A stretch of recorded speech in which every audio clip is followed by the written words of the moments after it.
Hi guys, welcome back to my channel.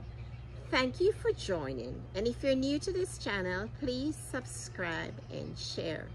And if there's anything you're interested in and like to make a comment, please do so. So guys, this is a pink Farmeri and Dendrobium Pink Farmeri, and it has been giving me some beautiful blooms in the springtime. And it blooms and then it gives me a rebloom in early summer. I should have done this before guys, but you know, it's better late than never. It has been toppling over, the growth has been toppling over in the pot, and then I got a keiki to the side of the pot. So what I'm going to do guys is to do a division and do a transfer of the mother plant, so I'll have two pots to, you know, to contend with, because I don't want the keiki to get too big of a plant. I want it to have its own space. I could have, you know, leave it as is, but it's to the side, and you know, I think it will be better. The garden will be benefited with two Farmeri popping up blooms in the springtime. So guys, let's get down to business. So what I've done,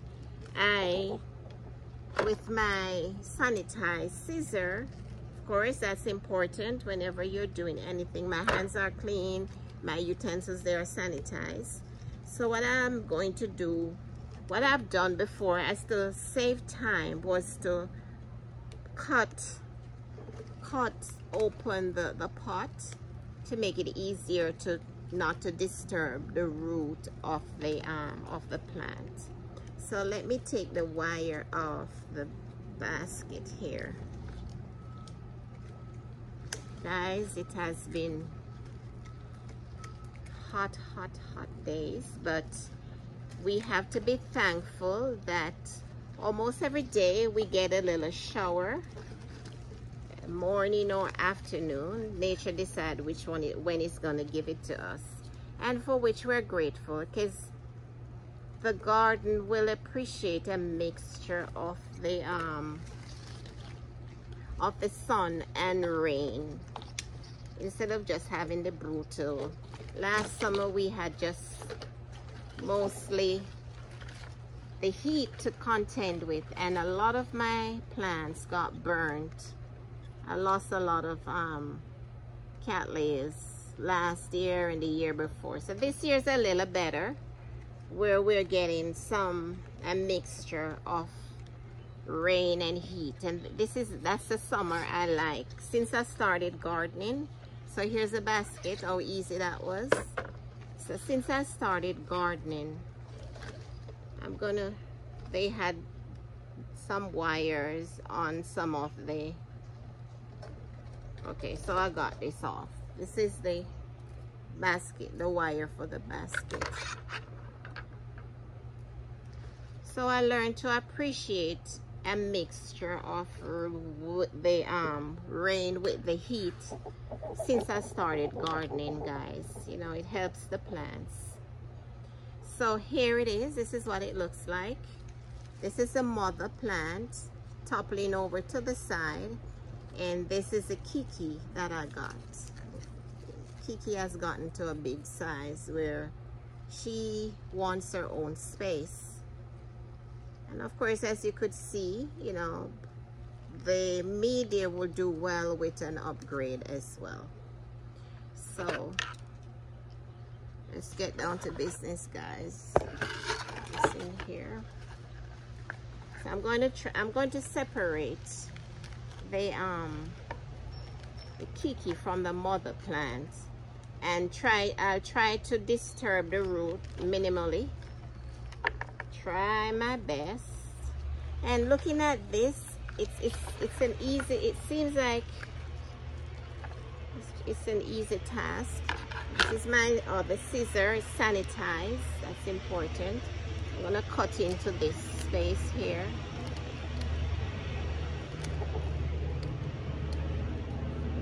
you go. So that was a quick dissecting. There's not much damage that's done. There's another one here. To go all the way.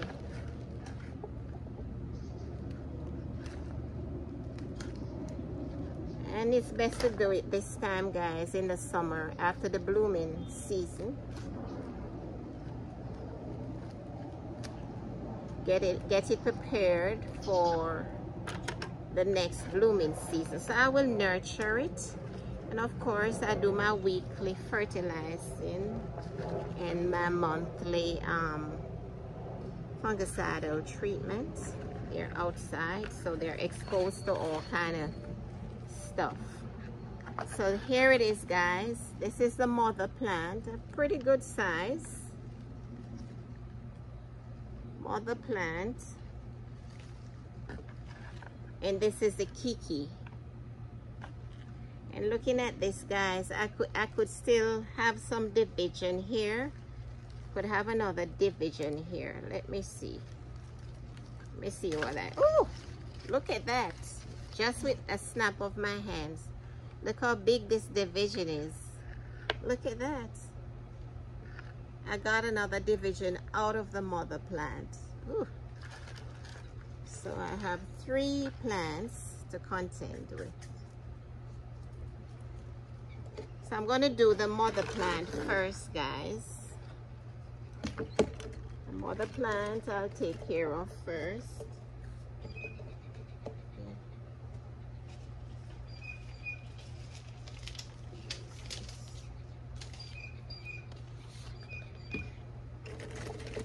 And what I use is the big barks and charcoal on it.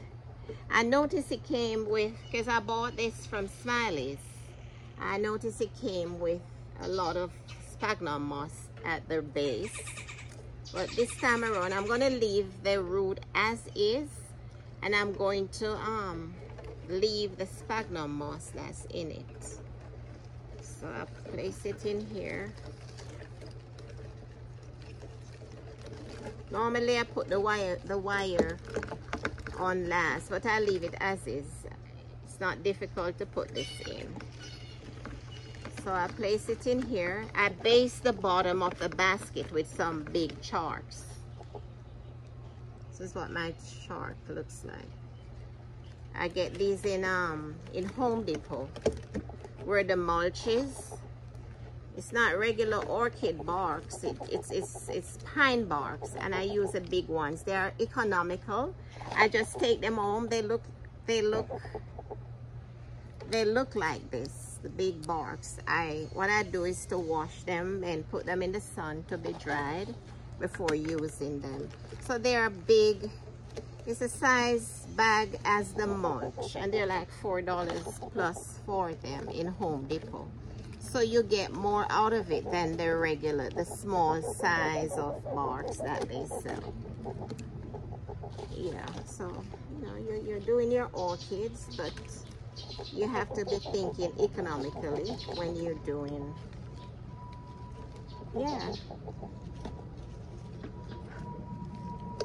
So that's my first basket, guys. See? Dendrobium Farmeri Pink. This is the mother plant. That's the first basket.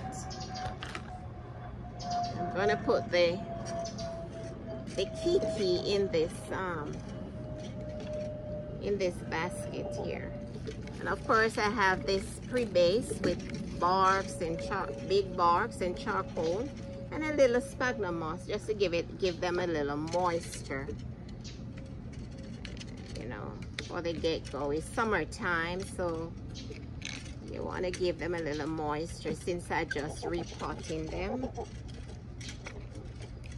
So this is another basket, guys. And this is the division that I got off. Another big size. You never know the plant is so big until you do a division. That's it, guys. It's good to have the plants. I won't be like dividing each time it gets to a certain size, because I like this. I like vintage orchids where they're big and old and mature and well established. The roots are well established into the pot, twining around the basket. I like to see them that way. They have more value for me. You know, when you see a well matured orchid. So this is it, guys. That's the second division that I got snapped off on me in my hand. I didn't have to cut in on it. See, they're all good size. That's the Dendrobium Farmeri Pink. And this is the keiki. I'm gonna put her in this container until she gets acclimatized to being by herself. I'll put her in a basket. I like to have them in a basket because the roots get to establish themselves around the basket, and it's good for ventilation. The Dendrobium Farmeri Pink. So guys, that was my morning project for the day. I wanted to do this such a long time, but each time I keep getting myself attached to something else. So here is the Dendrobium Farmeri Pink. This is a keiki, and it's not a bad size. Look at this. Yeah. So I've been nurturing her. She's still a young, you know, good size, but she's still a baby. Taking care of her until she gets a little older. I will put her in a basket. And she will be getting the regular treatment of weekly fertilizer once a week. And I water her twice weekly, and a fungicidal treatment once monthly. Like I said, they're outdoors, so you know, I want to make sure, you know, they are more prone to having fungus, so I use a fungicidal treatment. And in the mother plant, guys, I put the name tag in, and I will be tagging those at a later date. I didn't take my tags out. I didn't take my tags out to play. So here you go, guys. I got 3 plants out of 1. There they are. Dendrobium Farmeri Pink. The mother plant. A division that came off in my hand that she really wanted to go. She wanted to be on her own. See how big they are? Yep. I had no idea I could get, you know, the plant was so big. So now they're balanced, guys. You see? The mother plant was toppling over in the pot before. You know, they were growing on one side. So now it's balanced in the container, and you know, let's see what she will be producing come spring, come winter. And this is the keiki, guys. Still baby, the leaves are still soft. So I will be nurturing her in this container until she gets a little stronger, the leaves get firmer. I'll be placing her in a basket just like her mother and her sister. So guys, thanks once again for joining me. Thanks for growing with me.